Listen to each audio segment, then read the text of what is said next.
見に来てくれてありがとう。今回のテーマは視聴者様からいただいたリクエストだよ。コメントありがとう。1、音を出して会話する魚。魚も意外とおしゃべり好きで、音を使って会話してるんだよ。例えば、グルーパって魚は低い。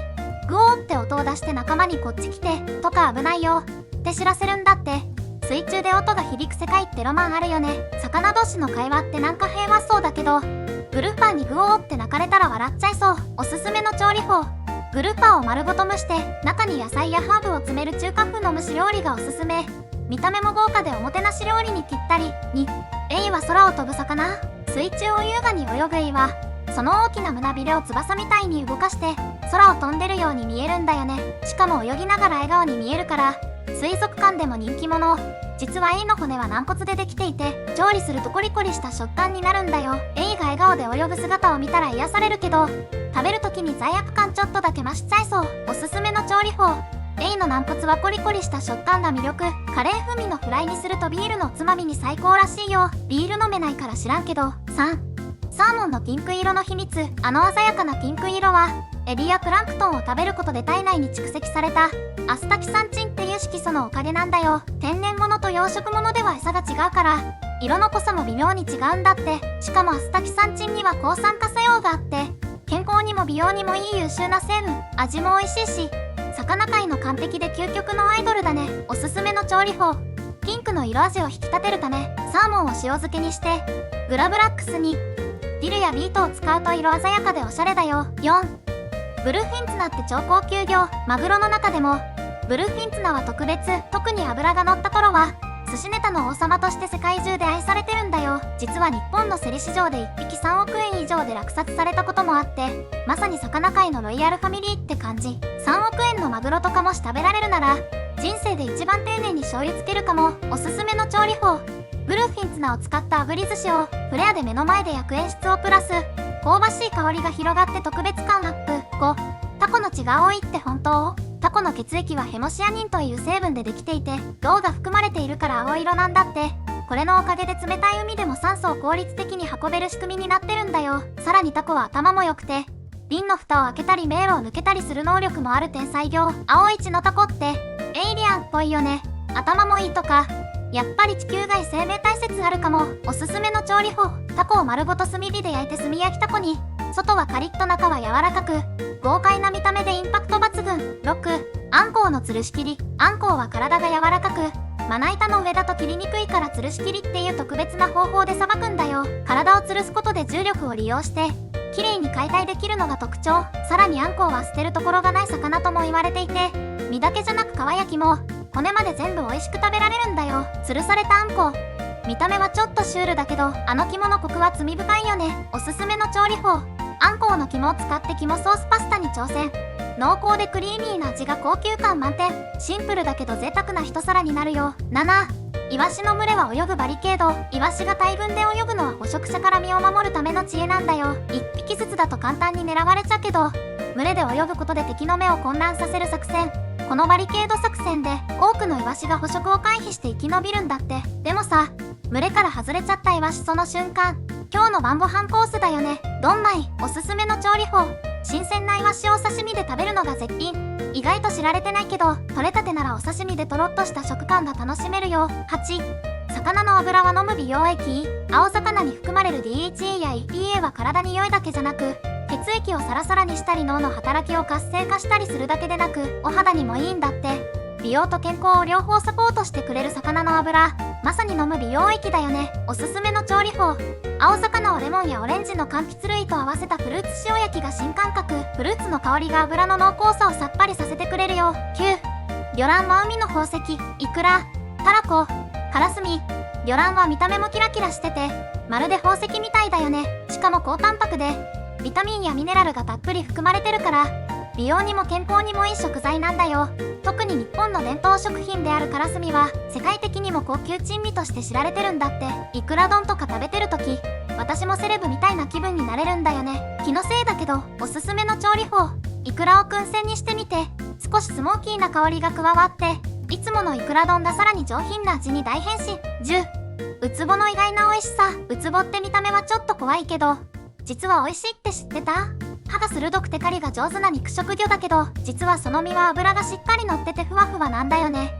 高知県などでは昔から食材として親しまれていて、地元の漁師さんたちの間では冬のごちそうとして人気があるよ。ウツボってさ、あの顔で意外と美味しいとか魚界のギャップ萌えじゃん。おすすめの調理法。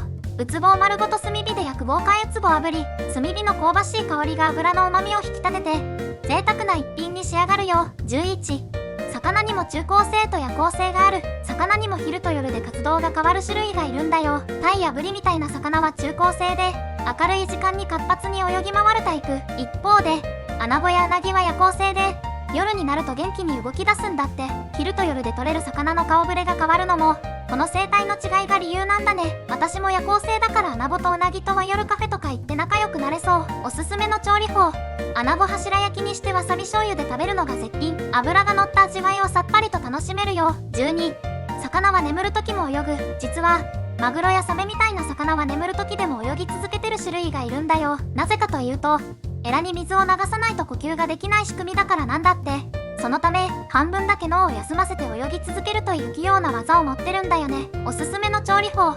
マグロを豪快に釜焼きに脂の乗った部位を炭火で焼くと外はカリッと中はジューシーで一口ごとに幸せを感じるよ。13、クリーニングフィッシュ。魚界にはお掃除屋さんみたいな存在がいるんだよ。ベラやホンソメワケベラといった魚たちはクリーニングフィッシュと呼ばれていて、大型魚の体や口の中に入り込んで汚れや寄生虫を食べるの共存するために進化した魚たちのユニークな関係性だね。おすすめの調理法。新鮮なベラをエスカベッシュにしてみてカリッと揚げた身に甘酸っぱいタレが絡んで絶品だよ。14、バショウカジキは世界最速の魚。バショウカジキは時速約 110km で泳ぐ魚界のスピードスターなんだって。この速さはウサイン・ボルトの約5倍で海中で一瞬で獲物を捕まえるんだよ。長いくちばしを使って敵を突く攻撃スタイルも迫力満点。まさに海のアスリート。バショウカジキが全速力で泳いでる姿って水中湾の F1 みたいでかっこよさそう。おすすめの調理法。バショウカジキはカジキのカツレツがおすすめ。身がしっかりしているから衣がよく絡んでボリューム満点の一品になるよ。15、深海魚の目がギラギラな理由。深海魚の目がギラギラして見えるのは暗い海底で少しの光も逃さないため目の中に反射板のような構造があってそれが光を増幅して視力を高めてるんだよ。深海という過酷な環境で進化した彼らの生き抜く力すごいよね。おすすめの調理法。深海魚はスープブイヤベースにじっくり煮込むことで旨味がスープに溶け出して深海魚の良さを最大限引き出せるよ。16、魚にもおしゃれする習性がある。クジャクギルという魚は恋の季節になると自分の巣をまるでアートみたいに飾り付けるんだって。砂を掘りながら模様を描いたり周りにカラフルな貝殻や石を並べてアピール。おしゃれな巣ができるほどモテるらしいよ。魚界の DIY 精神すごいよね。おすすめの調理法。クジャクギルの仲間はムニエルにすると絶品。バターの香りが引き立つようにレモンを絞って爽やかに仕上げてみてね。17、毒を持つフグが食材になる理由。フグの内臓にはテトロドトキシンっていう猛毒が含まれていてたった 2mg で人間を死に至らせるほど。でもそれを丁寧に取り除けば宮川はプリプリで美味しい極上食材に変身。免許を持ったプロしか調理できないけどそれだけ価値が高い魚なんだね。おすすめの調理法。フグの皮をポン酢ジュレで食べるのが新鮮。コリコリの食感とさっぱりしたジュレの相性が抜群だよ。18、魚の迷路テスト。魚の中には迷路を解く能力がある種類もいるんだって。例えばナマズやベタは実験で迷路を抜けるテストに挑戦してちゃんとゴールにたどり着いたことがあるんだよ。これって脳が発達している証拠。水槽で飼う時におもちゃを入れるとストレス低減にもなるらしいよ。魚に迷路解かせるとか研究者も暇だね。でも意外と賢いからびっくり。おすすめの調理法。ナマズをかば焼きにうなぎよりリーズナブルで甘辛いタレがしっかり絡んで最高のごちそうになるよ。19、アロワナは泳ぐジュラシックパーク。アロワナは約1億年前からほとんど進化していない古代魚でまさに泳ぐ恐竜なんだって。しかもその美しい姿から幸運を呼ぶ魚としても人気が高いよ。特にアジアロワナは高価で1匹100万円以上することもあるんだとか。1億年前から変わらないなんて美容の秘訣教えてほしい。てか100万円の魚食べるのもったいなくない？おすすめの調理法。アロワナは食材としては珍しいけど同じ古代魚のガカイクは唐揚げにするとジューシーで美味迫力ある見た目と味のギャップを楽しんで。20、魚のミミズ腸って何？ホシザメの腸の中には螺旋弁と呼ばれる構造があってこれがミミズの体みたいに見えるんだって。この構造のおかげで食べたものを効率よく吸収できる仕組みになってるんだよね。見た目はちょっとグロいけど、魚の進化を感じられる部分だね。ミミズチョウとか名前のインパクト強すぎ。でも吸収効率いいとか、魚って子だね。おすすめの調理法。干しザメの身を使ったサメステーキは驚きの一品。癖がなく、さっぱりした味わいにバターソースがぴったり。ご視聴ありがとうございました。あなたの気になる雑学をぜひコメントで教えてね。そして、ぜひチャンネル登録と高評価もお願いします。